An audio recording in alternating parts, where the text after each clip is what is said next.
চলো আজ তোমাদের সম্পূর্ণ নিরামিষ বাঁধাকপির একটা দারুণ রেসিপি শেয়ার করব। প্রথমে একটা বাঁধাকপি নিয়েছি, বাঁধাকপিটা ছোট করে কেটে নিয়ে বাম্বু স্টিকে একে একে এইভাবে গেঁথে নেব। তারপর জল গরম করে স্বাদমতো লবণ দিয়ে বাঁধাকপিগুলো একে একে দিয়ে একটু ফুটিয়ে নামিয়ে নেব।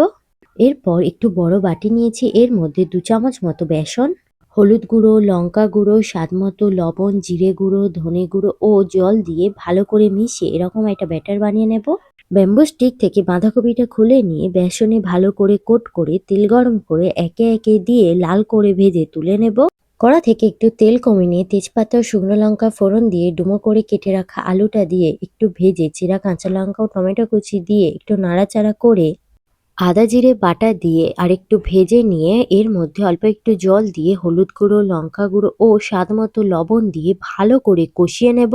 মশলাটা থেকে তেল ছেড়ে দিলে পরিমাণ মতো জল দিয়ে দেব। আলুটা সেদ্ধ হয়ে গেলে গরম মশলা গুঁড়ো ও ধনেপাতা কুচি ছড়িয়ে ভালো করে মিশিয়ে ভেজে রাখা বাঁধাকপিটা দিয়ে একটু নাড়াচাড়া করে কিছুক্ষণ ফুটিয়ে নামিয়ে নিলেই তৈরি বাঁধাকপির এই দারুণ রেসিপিটি।